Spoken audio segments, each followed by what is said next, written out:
ignorant of the trials, the pains, the affliction that we went through.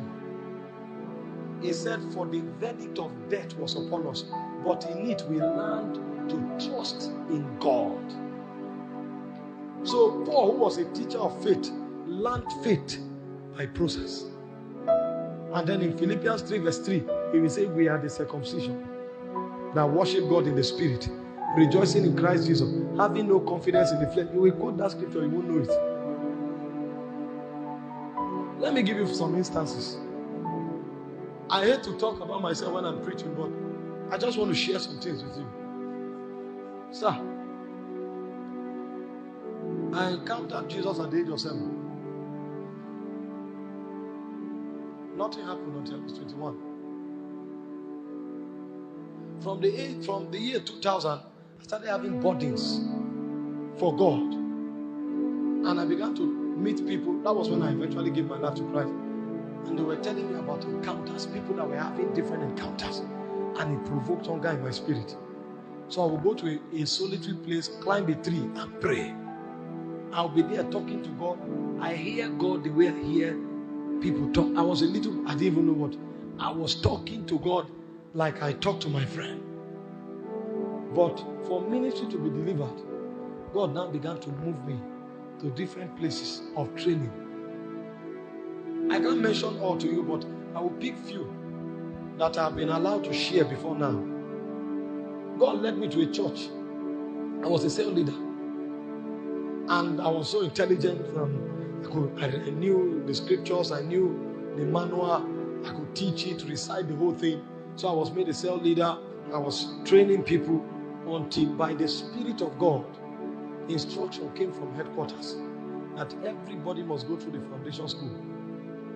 Whether you know it or not, it's not a factor. Go through it. You must grow through the ladder. My pride was struck. The dealings of God are different. This sister is standing up after more than 1 hour. God bless you.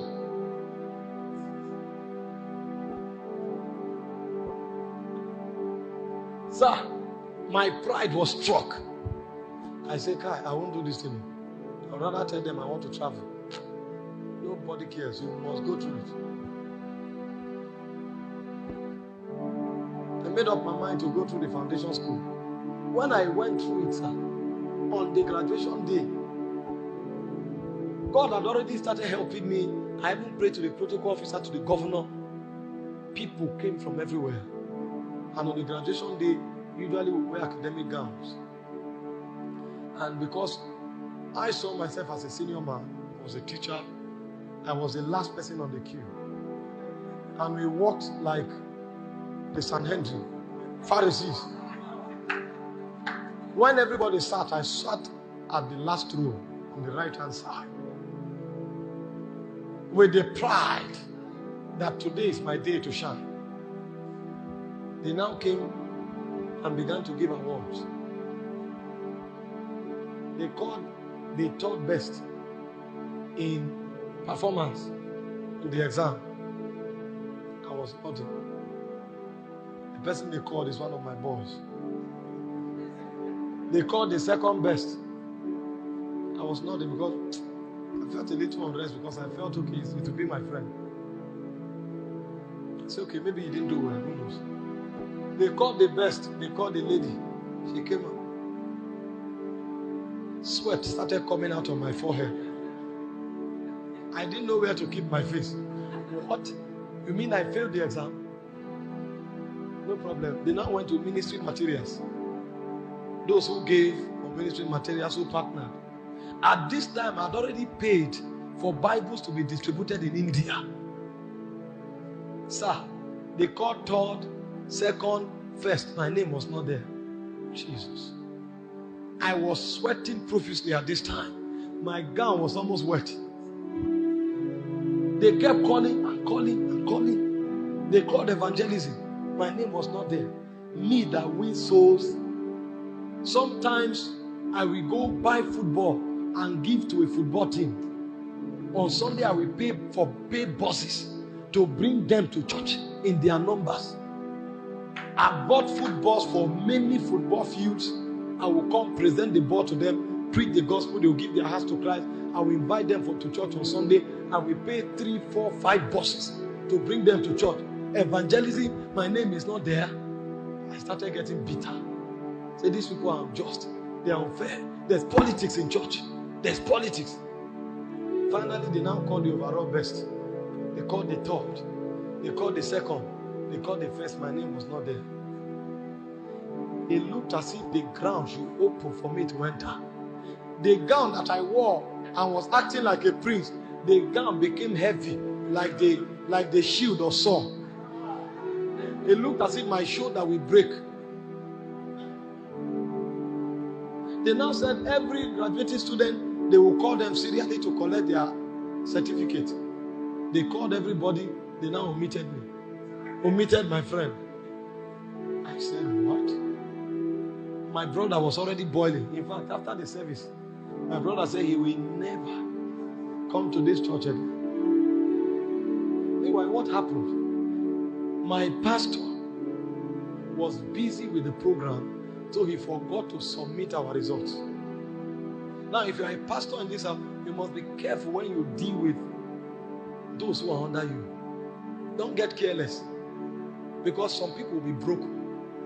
For me, God designed it to chisel me, but he affected my brother. He was already going on evangelism. He will pack the devotionals and share. This guy is a guy that doesn't go to church. You can't talk, he said, get out. Until God began to convict him because of what we're doing. When that thing happened, he said he will never. He stopped going to church. It was 3 months later, 3 months to his death, he started going to church. And he eventually died. He was killed.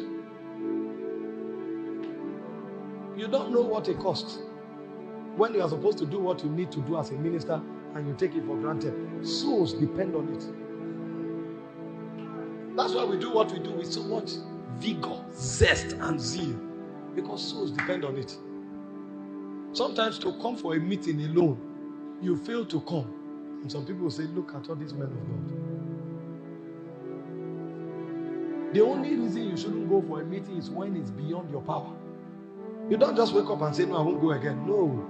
They provoked me, they offended me. You don't know lives depend on it. But that's not what I'm emphasizing. I came out, I removed my gown. I wanted to throw it in anger. I was so bitter. And God told me, take a seed of all you have and give to the pastor. That was when tears fell from my eyes. That evening, the senior pastor now called us and prayed for us. That time my family was not there. The protocol officer to the governor was not there. My pride had broken. And then God spoke to me and said, in this graduation, I wanted to give you a reward, not an award. And I had to qualify for that reward. So I went through shame. It's called process.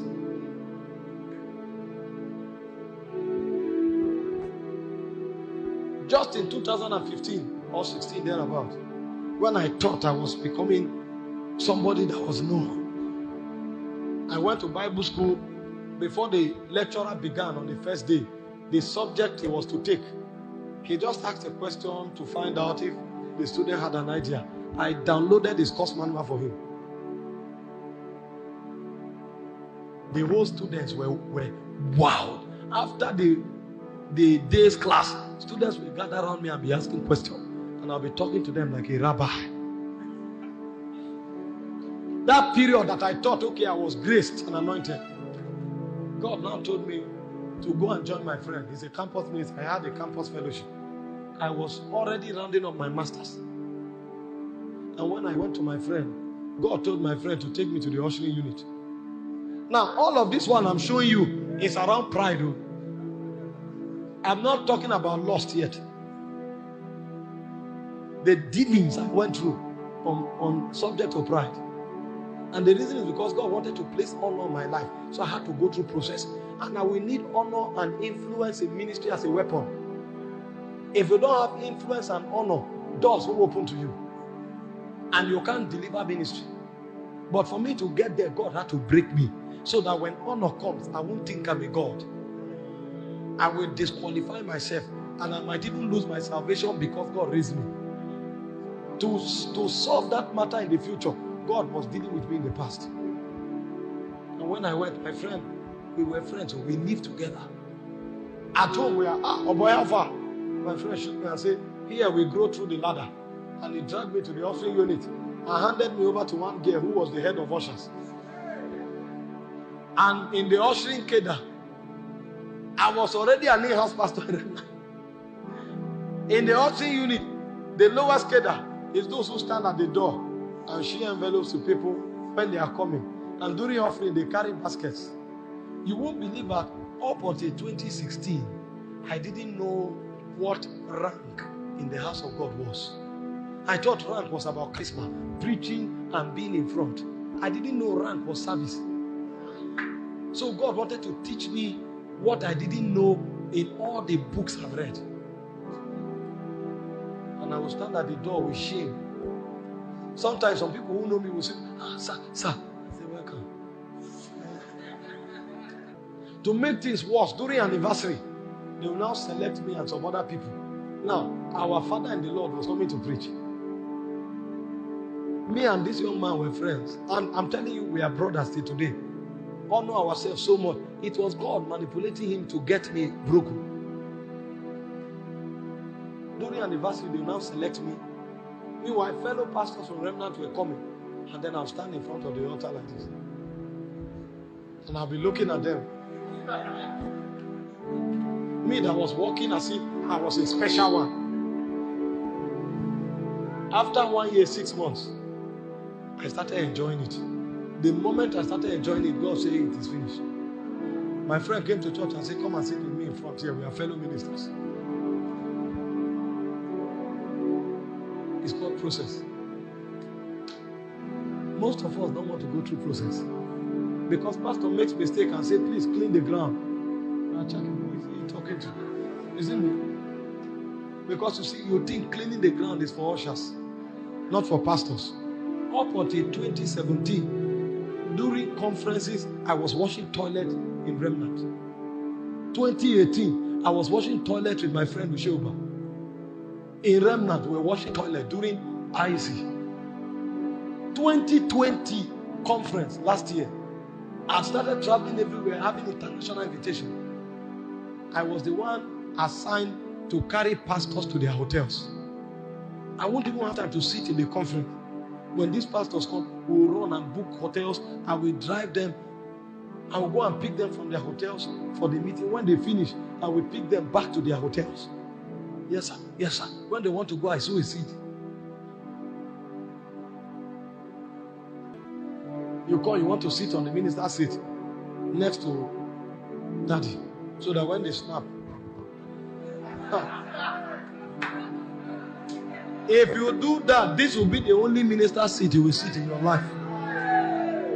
Meanwhile, if God exalts you, you will discover there is nothing about sitting there.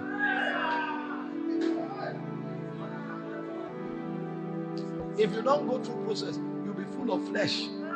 Have you seen gifted people on the altar? And then when the power of God begins to move, suddenly their gesticulation change. You know, this one is anointed, but is a babe in the kingdom because it's not yet broken. Have you not seen people? They come to the altar to do a talk show or worship, and they are trembling. God will help us today. But the moment God begins to move, then their language will change. We know this will happen. God has helped us. You know, this one is not broken.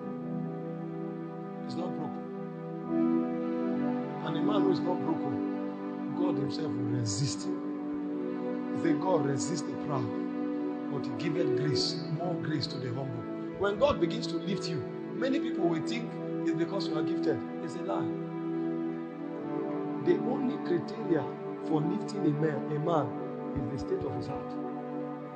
Men look at the outward, God look at the heart.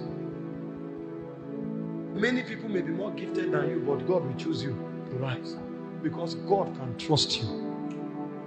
That's why God will hand power, honor, and authority to your life.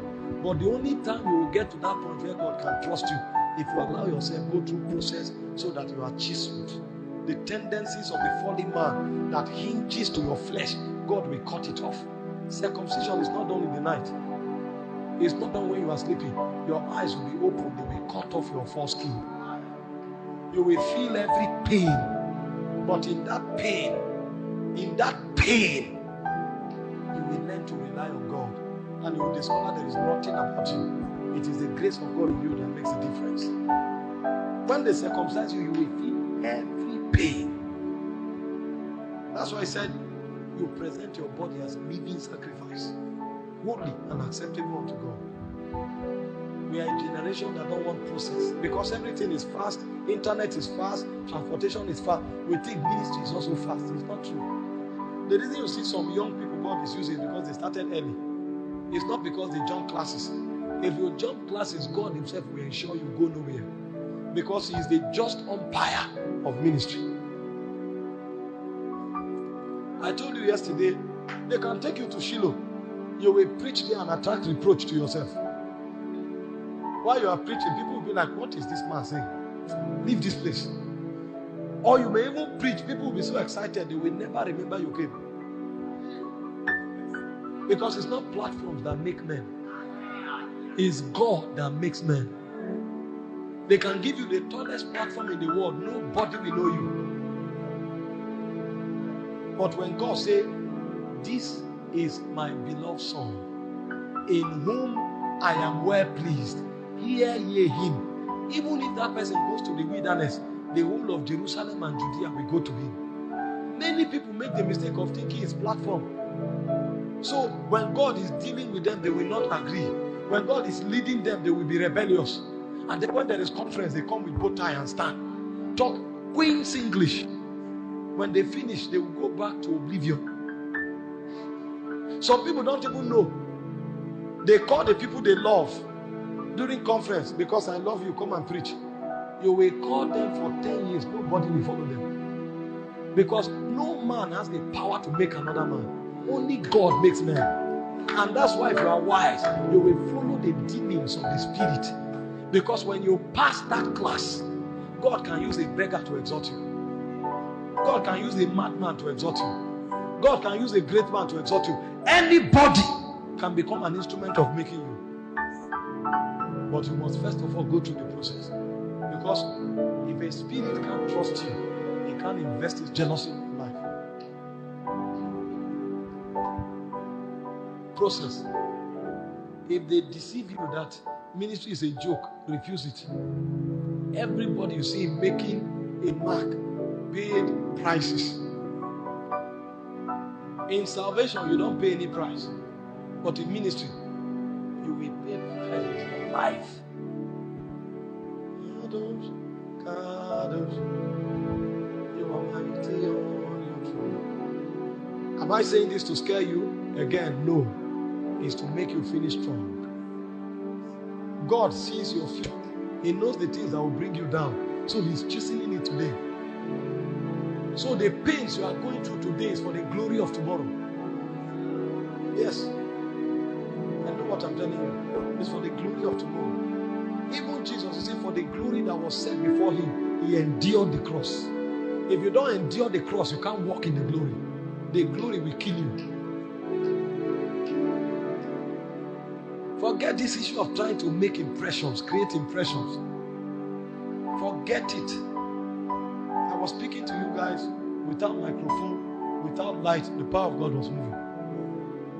It's not sound. It's entrustment.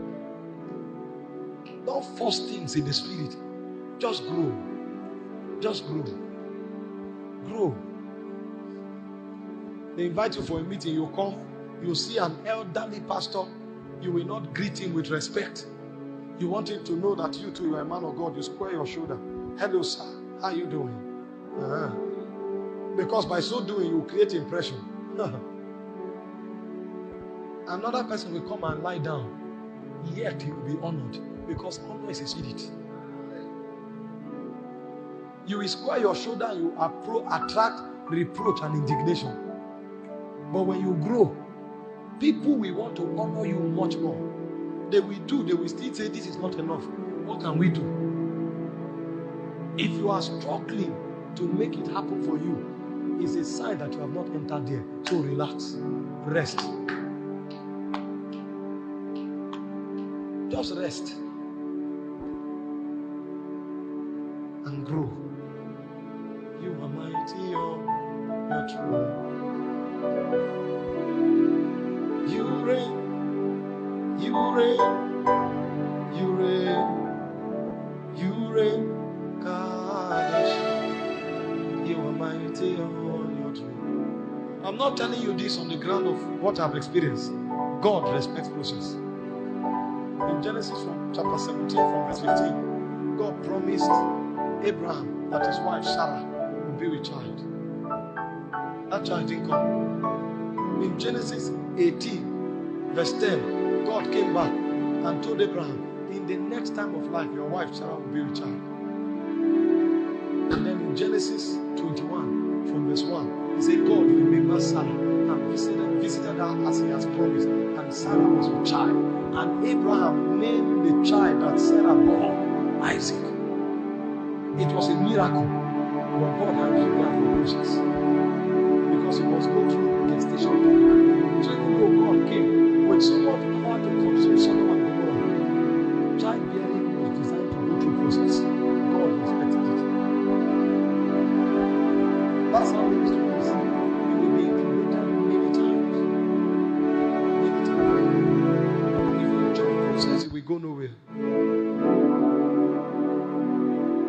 Even Jesus in Luke chapter 2 verse 39 to 40, he said the child Jesus grew. From the day he was born, he was the light of the world. But he had to go through process. He grew. He waxed strong in spirit. I share with people in John chapter 1 from verse 1 to 4, the Bible said, in the beginning was the Word. The Word was with God, and the Word was God. That's Jesus he's talking about. So even when Jesus was a child, he was the Word. He was God. He said in him was life. The life was the light of man. He said the light shines in the dark. The dark comprehended it not. But it took 30 years for him to shine. After he went through process, in Matthew 4:14 and 15, he said he returned in the power of the Spirit, that it might be fulfilled which was spoken by Isaiah the prophet, the land of Zabulon, the land of Naphtali, by the way of the sea beyond Jordan, Galilee of the Gentiles, the people that sat in darkness have seen a great light. I thought they said it was light. It took process for him to shine. You can be light when you are not shining. It's process that brings out your glow. Yes. Even God respects process. You will pay that price. It's hard, but you must pay it. You can't escape it. If you don't, the devil will make a mess of you. Why do you think there are many pastors caught in fornication, misappropriating funds? They didn't go through process. If they went, God would have chiseled those things out of their lives. But they violated it. They cut corners, used human affiliations to get there. They will fall. That's why Paul said, do not ordain a novice. When he's lifted, when you think he should shine, he said that's when he will fall into the reproach of the devil, the condemnation of the devil. A man without process, no matter the height where he is journeying down. And a man may be going through process, it looks as if he's going down. It's actually going up, because the way up is down. That's the contradiction of the spiritual. The fourth price to pay in ministry is consecration.